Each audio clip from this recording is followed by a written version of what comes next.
Mini London McCluskieganj प्रकृति की गोद में बसा ड्रीम डेस्टिनेशन आपका कर रहा है इंतजार। आइए अपने यादगार लम्हों को बिताइए ड्रीम डेस्टिनेशन में। राजधानी रांची से महज 50 किलोमीटर दूर आपका अपना ड्रीम डेस्टिनेशन। कांग्रेस के विधायक जयमंगल सिंह ने कहा है कि आपकी योजना, आपकी सरकार, आपके द्वार अभियान जनता के लिए बेहद ही उपयोगी है। जनता को उनके दरवाजे पर सरकारी सुविधाएं मिल रही है, जो किसी भी सरकार के लिए सबसे बड़ी उपलब्धि है। वहीं जयमंगल सिंह ने कहा है कि लोकसभा चुनाव में महागठबंधन की एकता बीजेपी के लिए परेशानी बन गई है। देखिए, सरकार आपके द्वार जो कार्यक्रम है, ये निश्चित तौर पर मैं समझता हूँ कि सबसे बड़ी योजना जो झारखंड सरकार के आदरणीय मुख्यमंत्री हेमंत सोरेन जी के द्वारा चलाया जा रहा है, ये ऐसी योजना है जिसमें शेड्यूल इलाके में नीचे स्तर के जो ग्रामीण हैं, जो बुजुर्ग हैं, जो वृद्ध हैं, जो विकलांग हैं, जो प्रखंड मुख्यालय तक या फिर आपको जिला मुख्यालय तक जाने में असक्षम, गरीबी रेखा से भी नीचे हैं, उनके के लिए सबसे ज़्यादा ये बेनिफिशियल योजना है। और इस योजना से हम सीधी सरकार जो है वो आम नागरिक तक पहुंच पा रही है।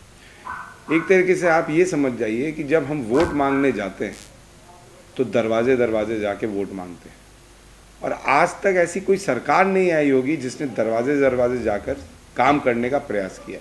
ये पहली सरकार है और मुख्यमंत्री जी का उद्देश्य यही है कि जिस तरीके से हम जनता को चुनाव के वक्त वादा करते हैं, उसी तरह हम चुनाव के बाद भी जनता के पास जाके उनका काम करें।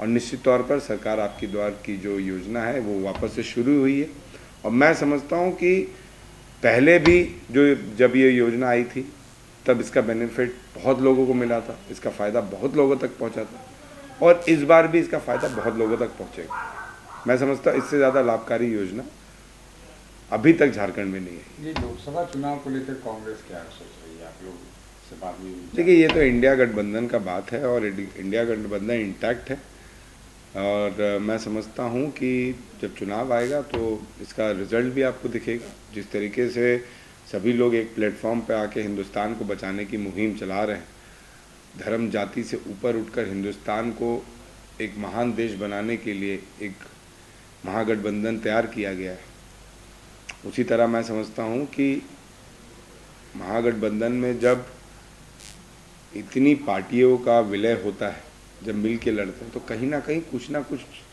ऊपर नीचे होता है, लेकिन अंत में सब भला होगा और हिंदुस्तान के हित में होगा। क्योंकि हमारा तो मानना ये है कि जैसे एक जाति हिंदुस्तान के क्रिकेट टीम को तैयार नहीं कर सकती है, जैसे एक धर्म हिंदुस्तान की क्रिकेट टीम का परिभाषा नहीं बता सकती है, उसी तरह हिंदुस्तान का संविधान जो आज का प्रवेश राजनीति का हो गया है, जाति और धर्म के अलावा इनके पास कुछ है नहीं मुद्दा, और इस मुद्दे ही को लेके ये बार बार भटकाने का काम करते हैं। पाकिस्तान का नाम ज़्यादा लेते हैं, हिंदुस्तान का नाम कम लेते हैं। हिंदुस्तान की तकलीफ़ें दिखाई नहीं देती है इनको, दूसरे देशों में पैसा दान करके ज़्यादा आते हैं। तो ये सब मिलाकर मैं समझता हूँ कि अब लोगों को ये समझ में आ गया कि हिंदुस्तान में बदलाव ज़रूरी। और रह गई बात जब कांग्रेस की आप करें, तो 70 साल में जो कांग्रेस ने किया, आज वो उसी को ये बेच रहे हैं। अगर वो कांग्रेस करती नहीं, जब देश आज़ाद हुआ था सुई तक नहीं बनता था, हमारे पास 2 टैंक थी, आज हम वर्ल्ड के 3रे नंबर के आर्मी, आउटसोर्स बेसिस पर ये जा रहे हैं। तो मैं समझता हूँ कि आने वाले समय में इंडिया गठबंधन का विजय निश्चित है, और ये जो 5 राज्य में चुनाव हो रहे हैं, इसमें कहीं बीजेपी दूर दूर तक नहीं। हमें निश्चित तौर पर जनता का भरपूर सहयोग मिल रहा है, और लोकसभा चुनाव में भी मिलेगा। जब टूटती है आस, जब थकती है सांस, जब रूठते हैं अपने, मुंह मोड़ता है जमाना, जब अंगड़ाई लेता है संकल्प, फिर बनती है कहानी, बनते हैं अनमिट निशान।